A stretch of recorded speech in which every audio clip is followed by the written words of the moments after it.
Tom, can you start this video letting the audience know who you are along with your title and background? John, I'm a retired physiologist from the University of Colorado Medical School. Worked there for approximately 30 years. Retired about 10 years ago.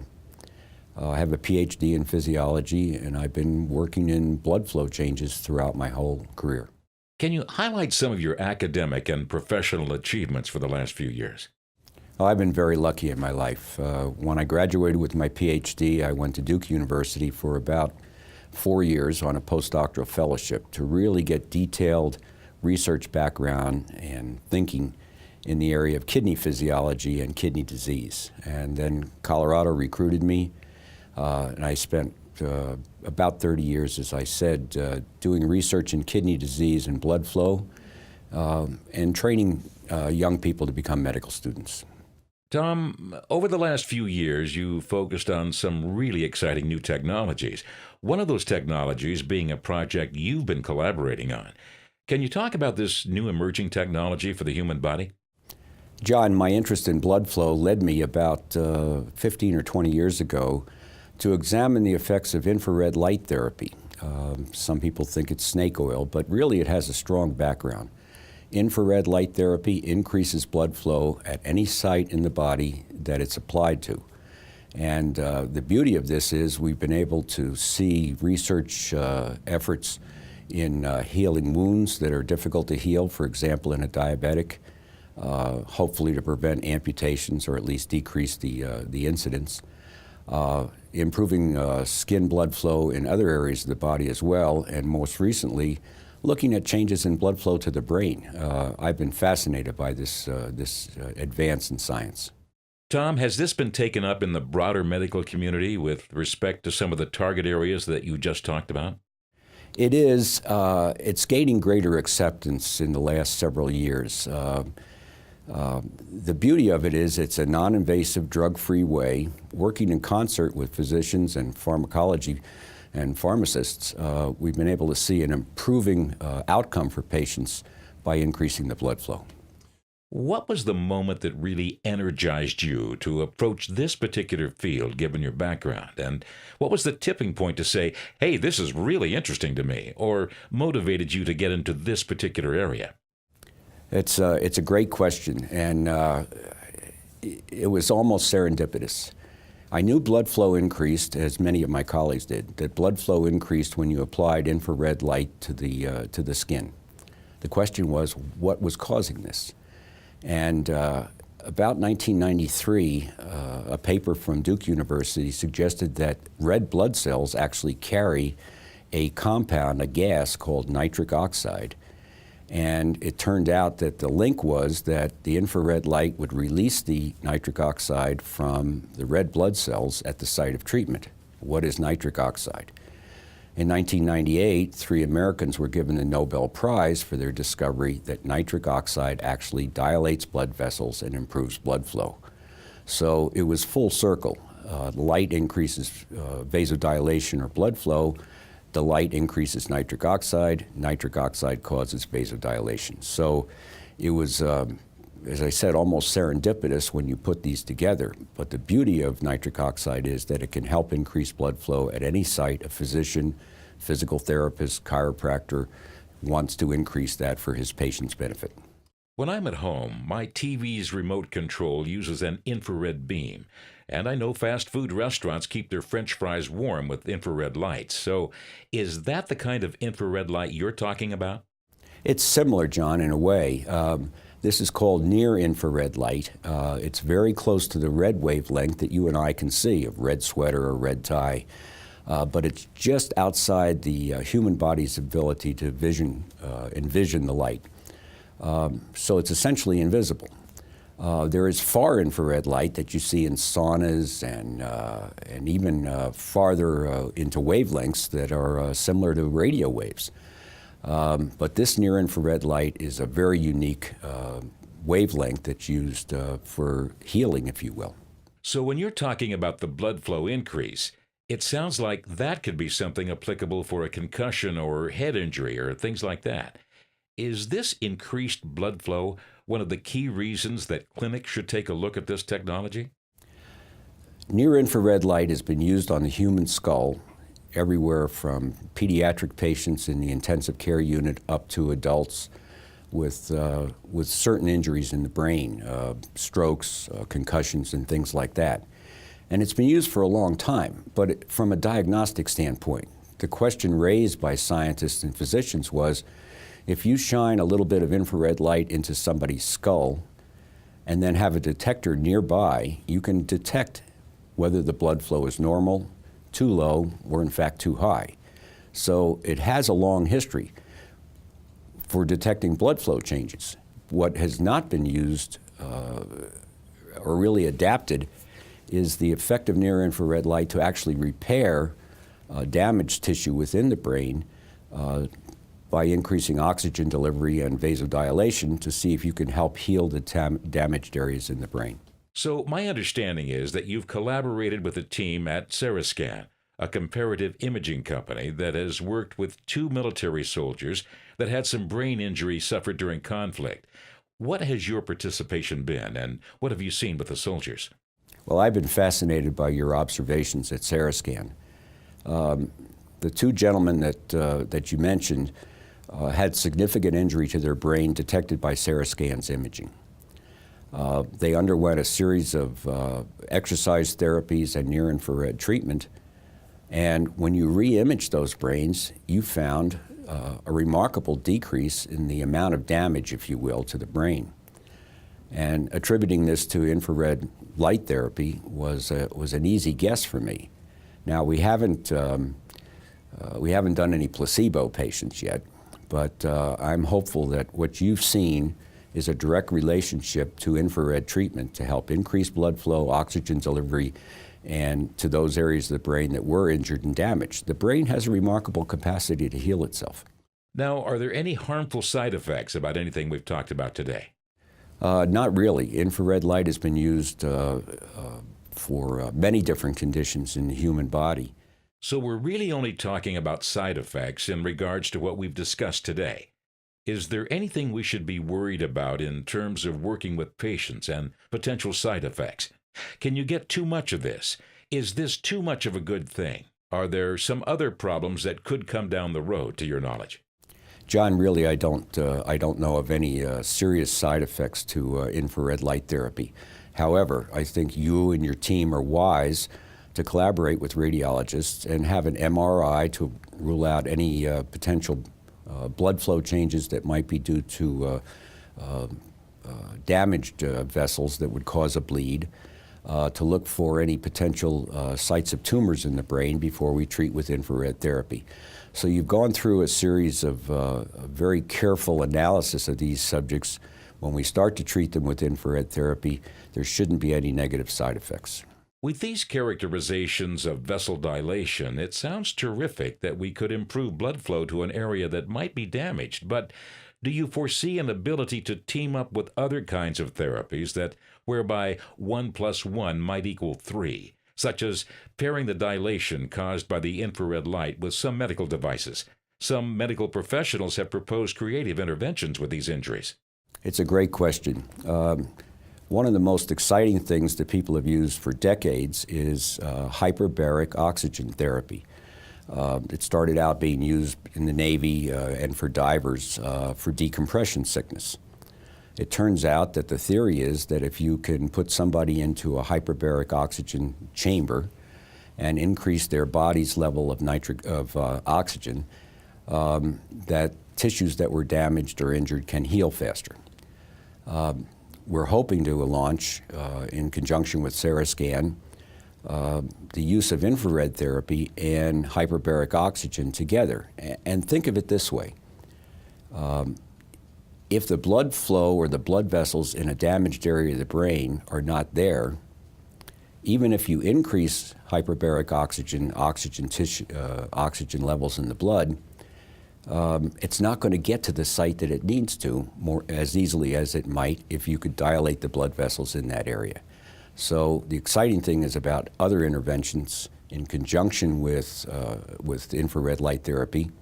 As I mentioned, some of the drug therapies might actually get to sites where they're needed in the brain. One of the things that was reported by the first two soldiers that began this therapy was that in a relatively short period of time, 2 weeks, both were indicating that they had regained the ability to sleep through the night. Additionally, both soldiers had reported some migraine-like chronic headaches from the initial concussion. However, both also discovered after that 2 week period the headaches seemed to have diminished. The treatment had given them a better quality of life. Do you have any thoughts about that?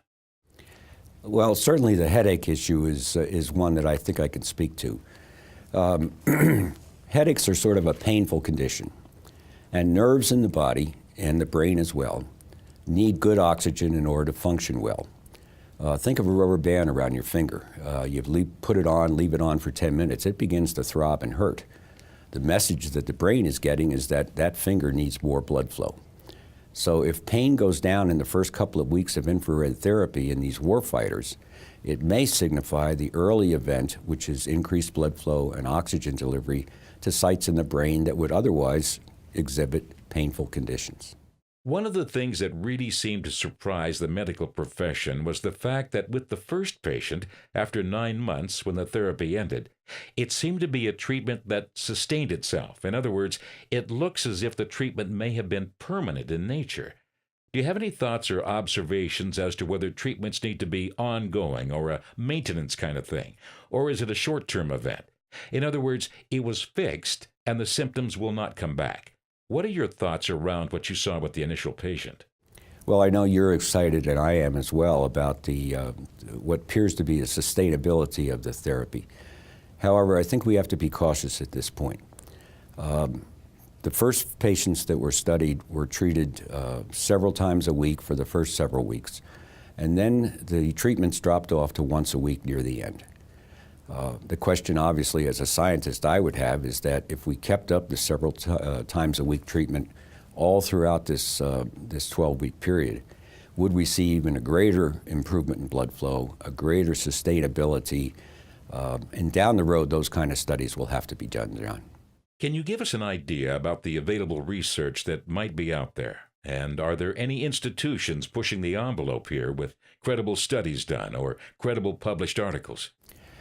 John, there's some exciting things coming out of Harvard, Boston University, even the University of Wisconsin. Those three places have photonic, if you will, institutes in their medical schools and their institutions. They are looking at treatments of using near-infrared light therapy on the brain in areas of concussion and even several warfighters. So what Sarascan and this team is doing here in Denver really parallels what's going on in the Northeast and the Upper Midwest at several prestigious institutions. As a professional who has really dedicated a lot of his research and application on the human body, what might you predict if you had to speculate on the potential for this treatment over the next 2 years? Of course, understanding that there is still a great deal of scientific study to be done, what might your message be to the public in regards to saying, hey, in the next couple of years, you should keep your eye on this?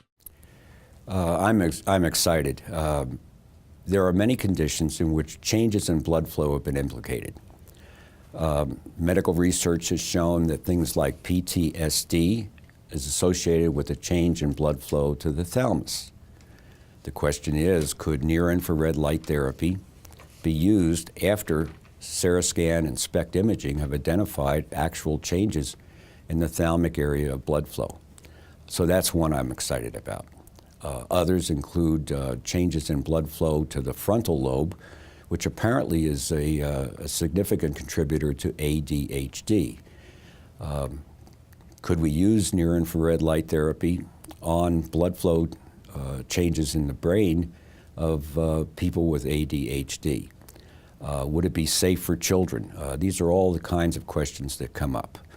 And the third of interest to me is that Alzheimer's patients appear to have decreases in blood flow to their brain when they're fully diagnosed with Alzheimer's disease. Well, I think of those people as like you and I, which have normal blood flow at some point in our life, and it must have gone down over time. Could we intervene in people who are diagnosed with early Alzheimer's disease using infrared light therapy and SPECT imaging as appropriate to delay or prevent even Alzheimer's disease from being as critical a problem as it is? So initially, what we focused on here is on a moderate traumatic brain injury group in the military. However, I believe you're inferring that there may be broader applications for the general population, such as the geriatric and pediatric worlds, if I understand what you're saying correctly. That's correct. I think it's wide open. Infrared light is a non-invasive, drug-free way cleared by the FDA for doing two things: increasing circulation and reducing pain. And that clearance allows physicians to begin to examine, if they think outside the box a bit, these other areas that I just mentioned. Regarding the FDA, it sounds as though the treatment you're implementing has at least gotten an initial foothold within the FDA relative to the processes that are there. I know there's going to be more that needs to be done, but we're not talking about something that's totally experimental in the eyes of the FDA. That's correct. The beauty of the FDA clearance is it allows any physician to use a medical device or a medical modality as he or she sees fit, even though there isn't a clearance for traumatic brain injury, a specific clearance for Alzheimer's disease or ADHD or migraines. The beauty of it is that physicians have that luxury after the FDA clearance is there to go forward. And I'm excited about the possibilities for the humans that you and I deal with in the military, as well as others. It appears as though this can be made available to the general public. In other words, a patient might not necessarily need to go to a high-end clinic environment. In order for us to be able to work with these patients, it looks like this is something that may be able to be delivered to the masses. Is that a fair comment? Well, I think it's a fair comment. What I like to see first over the next year and a half or so is for psychologists and psychiatrists to begin to investigate the use of near-infrared light therapy on the brain for some of their patients with controlled and very detailed and very controlled clinical studies and clinical protocols. However, at some point, certain people will need maintenance therapy. And for, I guess, over a decade now, near-infrared light has been used for people with chronic conditions, not in the brain, but in, say, diabetes, where the circulation to the feet causes you to lose sensation, you have trouble walking, your balance goes off, you may fall and experience a fracture. So infrared light has been used as sort of a 3,000-mile checkup for many, many diabetic patients over the last 10 years to keep them in a relatively good blood flow to their lower legs so they have improved sensation, less pain, less trouble walking, and better balance. And it's hard to say that it's prevented some of the falls and catastrophes in diabetics, but I think it's been out there. We covered a lot of things here today. I'd really like to again re-emphasize the acceptance of this treatment at the broader level, the broader medical community, and exactly at the 30,000-foot level. What's really going on here with the use of this technology? The general medical community has adopted this technology for several areas. Knowing that infrared light therapy, near-infrared light therapy will increase blood flow, physicians have begun to use infrared light therapy in conjunction with antibiotics, for example, to get to an infected wound.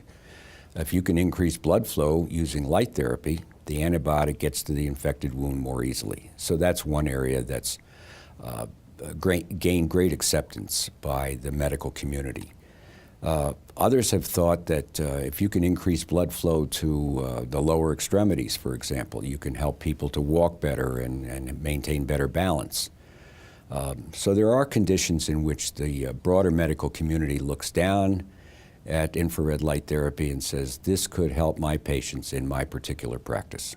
Now, with respect to the brain, along that same line of thinking, a conclusion can be drawn then that perhaps the treatment can help out in terms of the concussion, mild or moderate traumatic brain injury in the impacted area. Is that correct? Oh, yes. Light therapy does penetrate through the skull, near infrared in particular. It goes to a fair distance within the skull. In fact, it's used to monitor how much oxygen is flowing through the brain at a particular time. This is especially important in pediatric patients, in patients with concussive injuries, others with things like PTSD or Alzheimer's disease.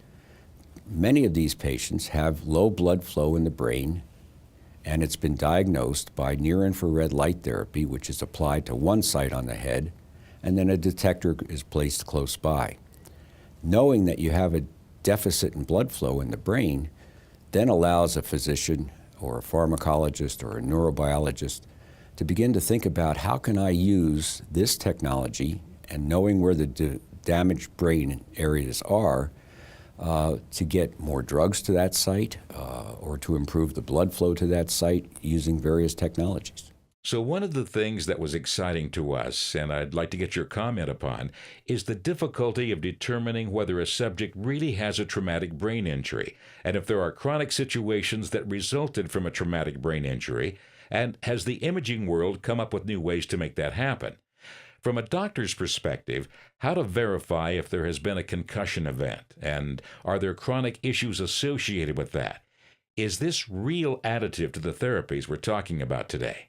I think it's very important that any physician or any private company trying to look at those people with concussive injuries know how severe the problem is. If you don't know how severe it is and where it is, it's unlikely that you could go forward with any kind of therapy to try to help someone. So I've been impressed by looking at the Seroscan imaging technology that Seroscan has provided,